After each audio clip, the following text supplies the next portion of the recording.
Yeah, here I am on screen. This is very scary. Yeah, so now that I'm here, just to show you that nothing else has changed other than the presentation, we're going to start with a hot take. Christopher Nolan is an overrated director.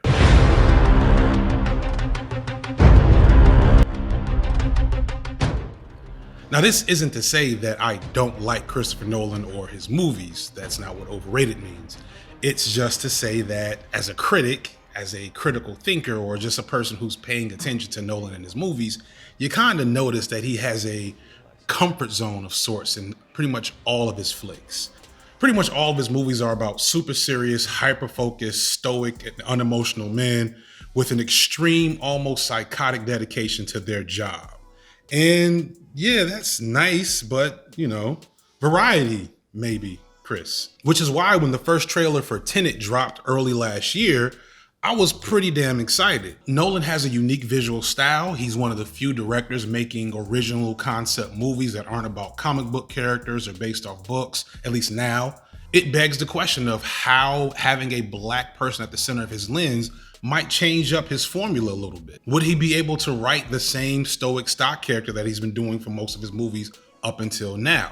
I figured he wouldn't. I mean, John David Washington said everything you want about him. Yes, he may be doing kind of an impression of his dad, but it's a good one and you want to see it. Now let's get this straight right here and now before I go along any further. I ain't got to like you. Mr. Rand don't give me my money come payday cause he like me. He give it to me cause he owe me. Now, I don't give you everything I got to give you. I give you your life. Me and your mama worked that out between us, and liking your black ass wasn't part of the bargain. Reach out. Did many a times. He never once accepted a call, a letter, an email, nothing. He chose not to know me. He chose not to know me when I won a state title. He chose not to know me when I won a national title. He chose not to know me when I got drafted. He wanted nothing to do with me. After all of that, he wanted nothing to do with me. So this number, you see it? This number represents the man I am on and off the field. After watching Tenet, it was pretty clear that it was basically great value Inception. It was an overproduced, overly complicated, but still amazingly run-of-the-mill action movie with low volume dialogue that ran at 100 miles per hour and a twisty time plot that really didn't reward you for keeping up with it the way you probably thought it would. But a little while back with the Wonder Woman video, I made a contest of sorts, and I said if I get to 200 subscribers at the time, I will do a analysis and breakdown of any movie or subject that the audience desired. And even though I only got like 6 or 7 people to participate, 3, 4 of them said do something about Tenet. I think they were thinking I was going to break down the plot. Yeah, that's not happening. But I didn't want to betray the trust of those handful of people that have been with me, early on, but I didn't have much. And then in the last month or so, I saw a preview for this. Did you even take a swing? No. Could have taken her, Dad. Heard you had some excitement last night. I wish they'd have picked my place, you know? Why didn't you take him out? I was just trying to keep the damage to a minimum. Yeah, how's that working out for you? You okay? Because you don't look okay. There's a long dormant piece of me that so very badly wants out. What are you still doing here, old man? I'm gonna fuck you up. So after seeing that, the wheel started turning, and I was saying to myself, okay, I don't want to talk about Tenet. I don't have much else to say about Tenet, but there's this trope that Tenet and a lot of Christopher Nolan movies and this new movie Nobody, and really a lot of movies that have similar themes and are similarly popular with certain audiences, all utilize this same concept, this trope that's been around really for about 30, 40 years, but even today hasn't come into common parlance, though certain people in certain circles are well aware of its existence. The trope is called the impossible white man. And It's pretty simple, but also like deep as hell. And if I gotta talk about Tenet, then I gotta find something else to say. And you're gonna find out on this episode of the Black Media Breakdown. Dragmatic.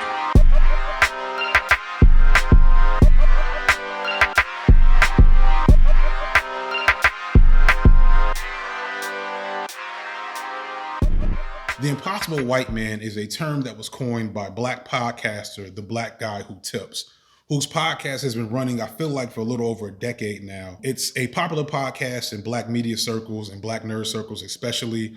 I don't know how many listens it gets a month, but it's got to be up there, especially for somebody that wasn't a celebrity beforehand. The hosts, Rod and Karen, are a husband and wife duo. Rod himself is very prolific on Twitter. I would argue that if you ever think about the concept of what Black Twitter is today, that Rod has to be like a Mount Rushmore-like figure in Black Twitter, in that a lot of his takes and ideas have been very influential in the way we see Black social media existing right now. So Rod came up with this concept called the Impossible White Man movie, which is basically John Wick, Jack Reacher, and a lot of films that you've been thinking about as soon as you heard me say that. So the Impossible White Man trope does not have an entry on the TV Tropes website, but it is described pretty vividly on Rod's website, which you can check out here.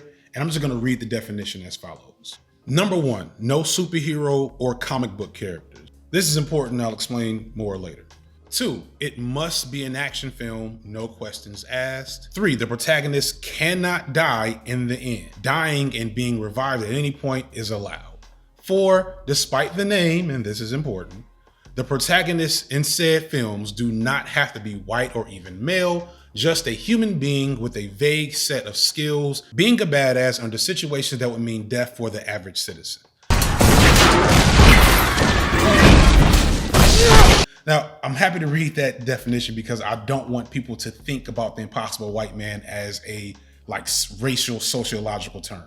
Although that's kind of what I'm gonna do later in the episode, but just pause that for now. The Impossible White Man is just a trope. It's a trope that describes this action movie archetype that is a little different than the action movie archetypes that I remember from the 80s and the early 90s. And this is where I kind of bring in some of the details that aren't really described in the definition, but for the sake of this video essay, I need to break them down. So the first bit of addendum I want to add is that it's important for the Impossible White Man archetype character to be ostensibly normal on the outside. They can be a super badass killer assassin ninja on the inside, but outside they should look like a school guidance counselor. If you look at John Wick, he looks like he works in IT. Maybe he's a lawyer at most. He doesn't look like an assassin, or at least how I think an assassin should look. I don't know what the fuck an assassin looks like. You would imagine John Rambo, or the guy from Commando, or Dolph Lundgren, or Red Brown.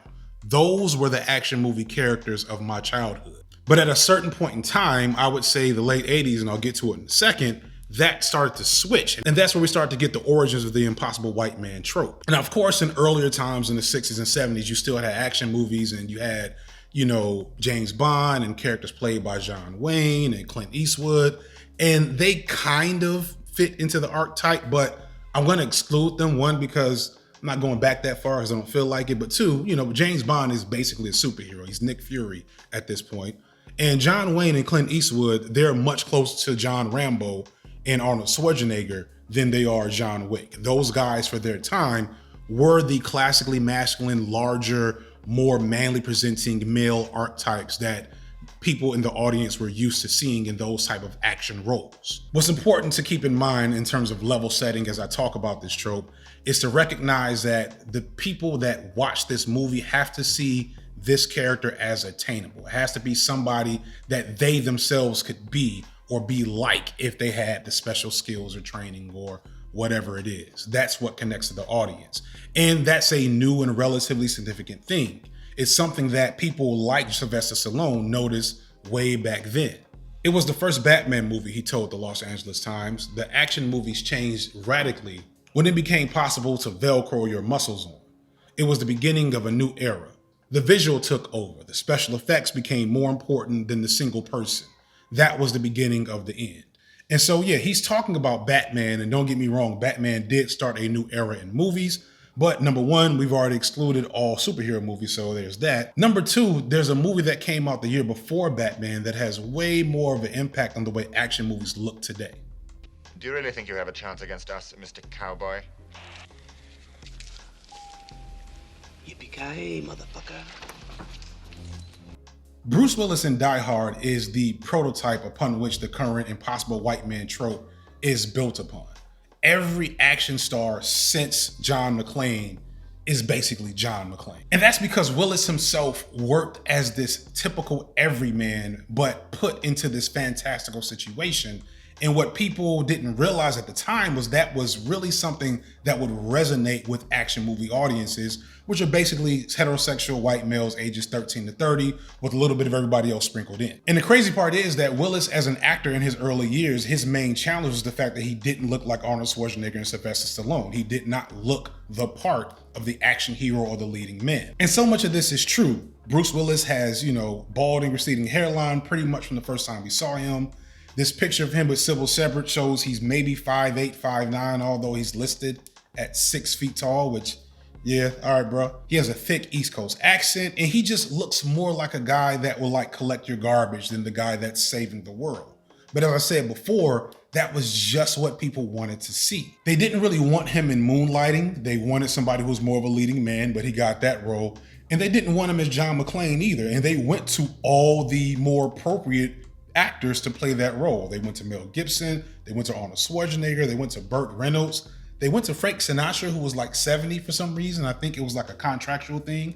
I don't know. It's hilarious though. But it ended up with Willis. And watching Willis on screen as John McClane was, as I said, a revelation, because unlike watching whatever the Commando guy's name was, or Rambo, or Stallone in all of his other action movies, or Jean-Claude Van Damme, who go into these movies and it's kind of never in question that they're gonna be, the badass that whoops everybody up. With Willis as McClane, you were genuinely worried that this normal guy, this normal street cop guy that's going up against international terrorists was going to get killed.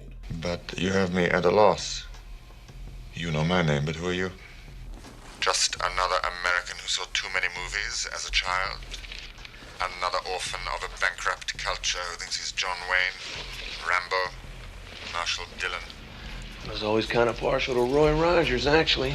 And that sense of tension created by Willis's vulnerability and relatability really is what made the movie work. And even though John Wick and Jason Bourne seem like sentinels of death, and even the last 25 Die Hard movies have taken so much of the character away from where John McClane originally started, that still is what the Impossible White Man movie character is today. It's a normal guy put in an amazing situation that, because of his special training, not to mention a little bit of luck and wit and smarts, is able to dispatch hordes of goons and come out with only a few scratches, living at the end, saving the girl or the world, or both. Oh, John, what the fuck are you doing? How the fuck did you get into this shit? Promise, I will never Even think about going up in a tall building again. Please don't let me die.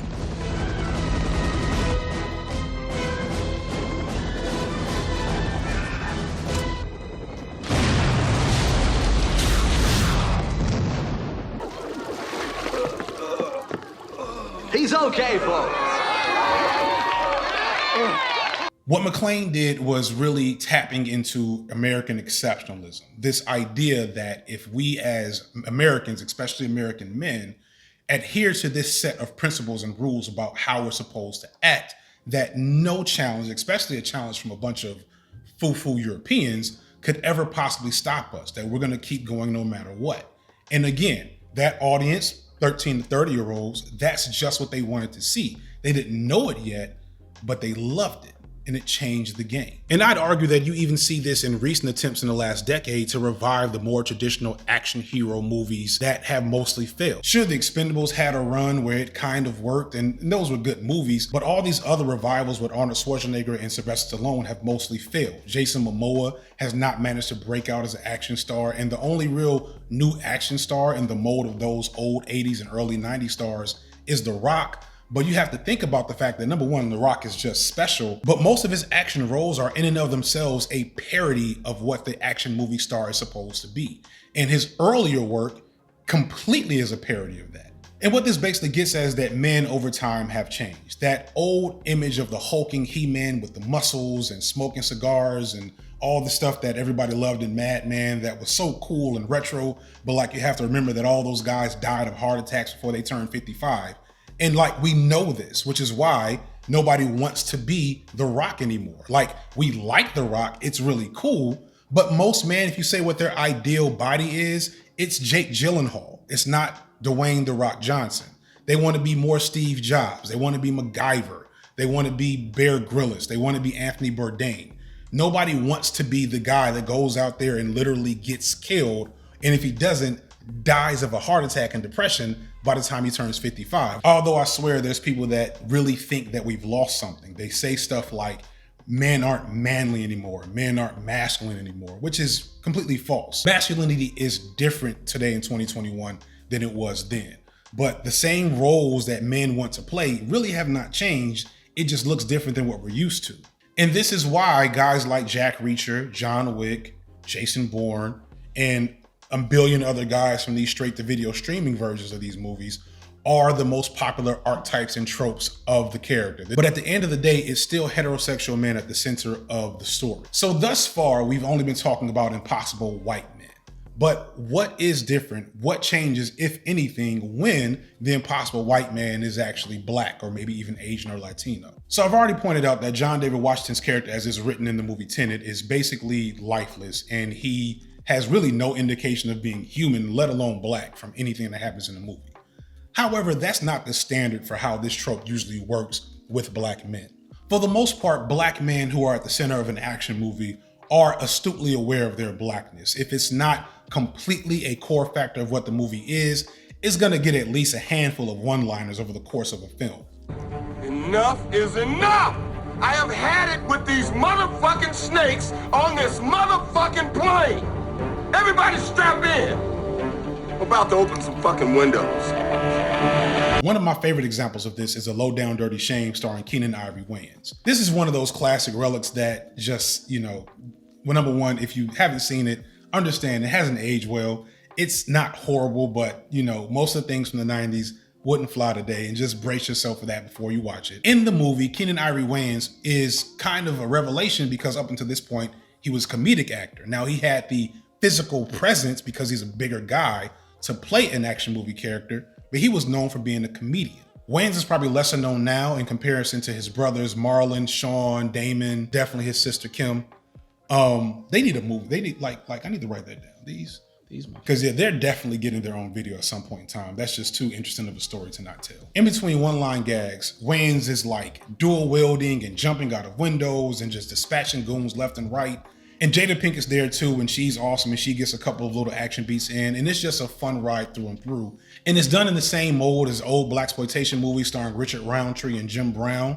And that's what it means to be. The tradition of action heroes among black men isn't quite the same as it is with white men. The easiest way to probably see this is to look at the most prolific embodiment of impossible white man tropes, which is not Denzel Washington, which you might think because he does have a history of these types of movies. But those movies are really in the last like 10 to 15 years when Denzel just started doing Denzel Washington movies, which is, fine.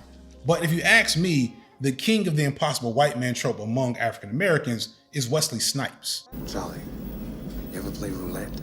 On occasion. Well, let me give you a word of advice. Always bet on black.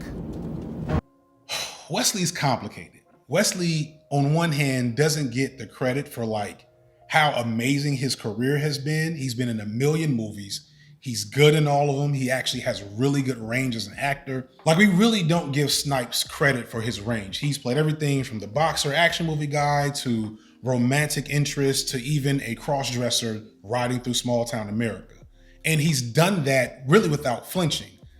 On the other hand, Wesley Snipes is kind of shitty, and I don't want to really get into all that just right now. The point I'm trying to get to is that period from 93 to 01, 02, if you wanted to see an impossible white man movie, whether it was a white person or a black person, you were going to watch something with Wesley Snipes. and you were going to be entertained. Hey, you! Quit loafing. Get the senator's car. What do you think we're doing? No, you get the senator's car. Wrong guy, wrong fucking century. 6 of you, such nice, tidy uniforms. Oh, I'm so scared. What, you guys don't have sarcasm anymore? Freeze! Motherfucker, are you out of your damn mind? And the reason why that was possible was that Snipes really was a unique combination of these features that made it work. On one end, he was a relatively normal sized guy who didn't like just come into a room and just seem like the baddest motherfucker on the planet. On the other end, he still embodied this brooding sense of masculinity, especially black masculinity. Wesley Snipes was darker than any man on screen at the time that was in a leading role. That means something. At the same time, he was like a proto-weeaboo. He was a 25th degree black belt. He had a huge thing about Asian culture, which shows in other concerning ways. And his movies were just him being that guy, broody, masculine, powerful, and a presence on the screen, and they were all awesome. And having to strike that delicate balance is something that is probably very unique to non-white action movie characters. And that's something that's kind of important to point out about impossible non-white men.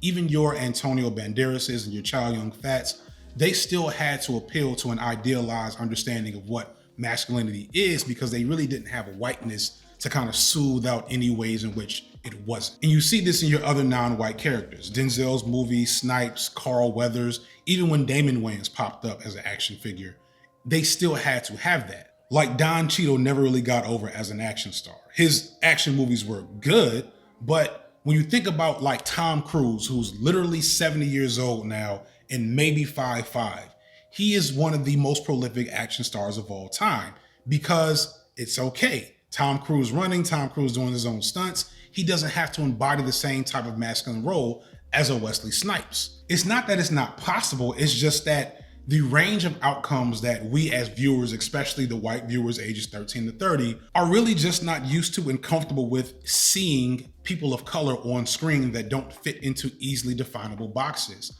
But they can look at a guy like, I don't know, Philip Seymour Hoffman and say, yeah, that's a supervillain. So what about women? So when we have the impossible white women or the impossible non-white women, or this trope is hard to say, but you get my point.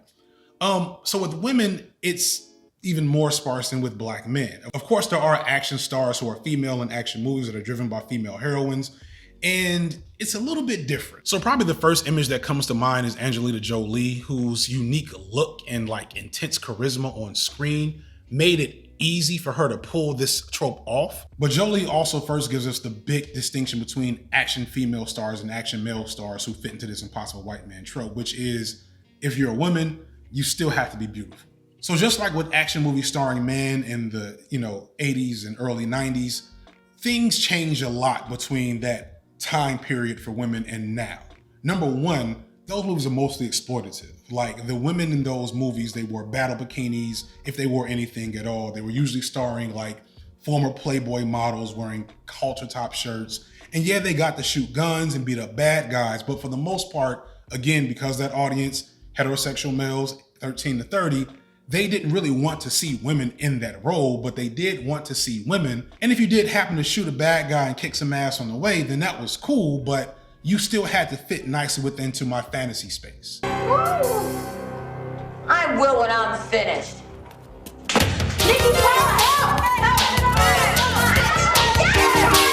But in that early 90s period and beyond, you start to see that thing change. You start to see Tomb Raider and La Femme Nikita and Blue Steel, and my favorite, probably female-driven action movie of all time, The Long Kiss Goodnight. Make you a deal. Let me go now, and I'll leave you the use of your legs.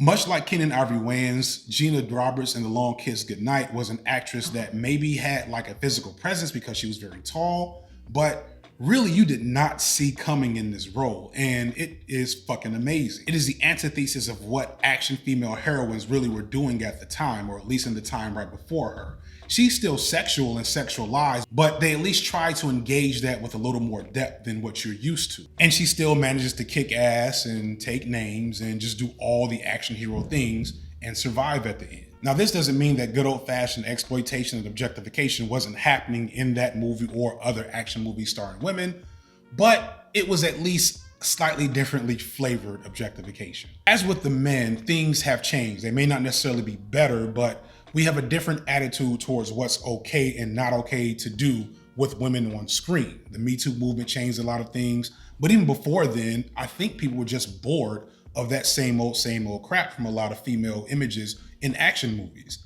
So you do have stuff like Haywire, which is an excellent movie, despite who the star is. You have the run of Angelina Jolie starring as an action badass in like every other movie she was in the late 90s to the early 2000s. You have Charlize Theron, who, yes, looks like a supermodel, but is able to pull off these action sequences and just has a presence on screen that makes her intimidating, but still sexy enough for audiences to appreciate what she's doing. And of course, you have the most versatile action movie star of all time, Scarlett Johansson. And they're coming off of the history of Linda Hamilton and Sigourney Weaver in these roles, where they were playing female characters in action roles that maybe weren't starring roles all the time, but at least their presence was felt. I don't think I have the chops to go into depth about what these characters mean for women and about women from that time to now. I tend to cringe when men try to claim what is or is not empowering to women, especially on screen. But I do think it's in an overall better place because at least that discussion is a viable one to have. But it's also just as true that many of these action movies starring females are still directed by men. And, you know, just like I said with another video, you can't expect a person to tell somebody else's story and not miss certain details. So at best, it's a shallow engagement of the issues of femininity in the media. And at worst, it's probably something horrible altogether. Sunshine. Please don't kill me. That was nice kicking. You really know your stuff, babe. What did you call me?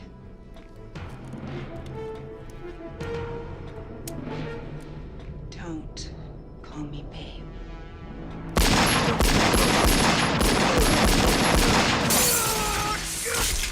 Good for her. So there's not a lot of meat to the bone when we're talking about impossible white man movies starring women, but there's even less meat to that bone when we're talking about women of color. So if we exclude the history of martial arts movies overseas, which have starred Asian women for, decades, there's really just not a lot there. There's Jennifer Lopez, kinda. She's been in a couple of action movies. You have Gina Rodriguez, who has been an action character in a lot of movies. She's always playing the tough girl, which I think she hates low-key.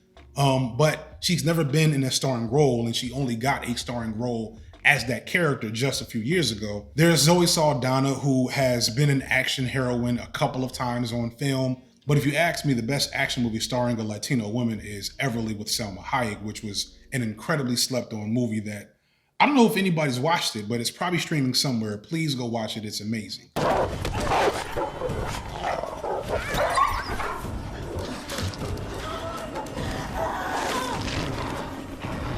Bonsai, no! Not him, her! Bonsai, kill that bitch! Bonsai! Ball! Shit! Bonsai, no! That's not a ball! With black women, you'd think there'd be a little more there. You have the history of black women starring in those same exploitation movies with Pam Grier, but there's really not a lot to it. I'm finding it hard to think of really anybody that's been a starring role other than Taraji P. Henson in Proud Mary. Now, Taraji had shown a couple of times that she had the chops to be an action star, and she definitely has a great on-screen presence. Proud Mary was okay. It wasn't spectacular, but she definitely got her Impossible White Man credit for that movie in terms of how often her and Swole Marlon Wayans was shot at, and nobody seemed to be able to hit anything.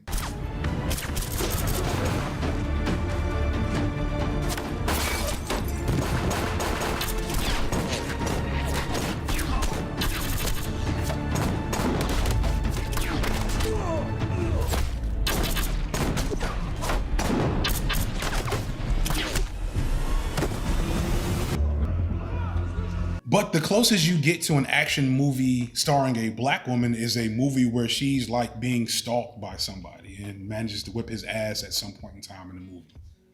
Take that as you will.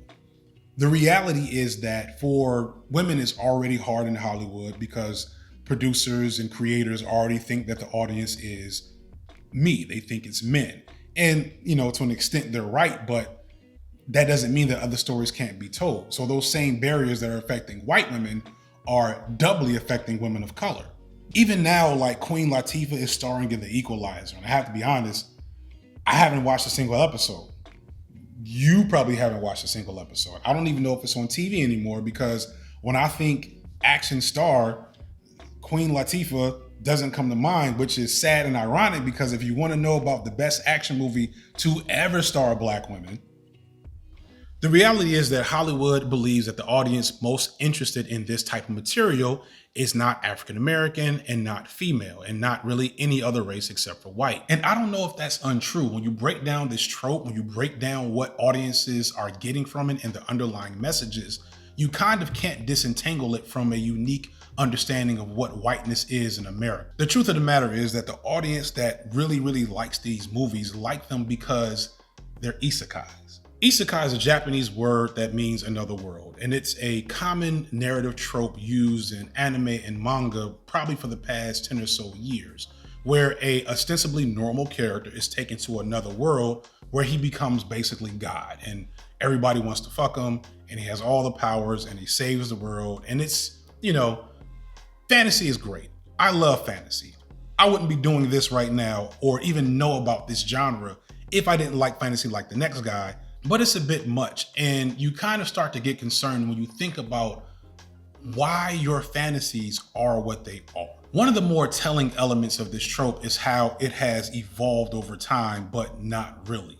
Specifically, yes, we have our impossible white men, we have our John Wick and our Jack Reachers, but the newest thing in the impossible white man trope is what I'll call the impossible white boomer. So this includes Jack Reacher, John Wick, because Keanu Reeves is no spring chicken. And like I said, Tom Cruise is at least 85 years old. But that's how we get full circle back to Nobody, where you have this older guy who is a normal guy who, if you look at his life, has everything he should ever possibly want in life in terms of economic stability, family, etc. But something's missing. He's just trying to get along, but people just keep pushing him, and we live in a society and a whole bunch of other shit. I'm gonna have to say that for the next video. We even see this with Willis coming full circle. The funny thing is, he's literally never stopped playing this character. He isn't in the best movies now, like mostly it seems like he's doing straight to video trash where it doesn't even seem like he's in the movie half the time. But in the mid 2010s, he was still starring in action vehicles, basically playing the same character, but you know, now old. But that sense of oldness was now a core part of the narrative. However, the impossible white boomer is only in existence right now because of one man in one movie, which is Taken, starring Liam Neeson. Liam Neeson was this prestige actor who was in important movies, movies that won Oscars, movies that were serious. And then somewhere along the line, he said, you know what? Fuck that. I want to fight. I'm Irish. I told you I would find you.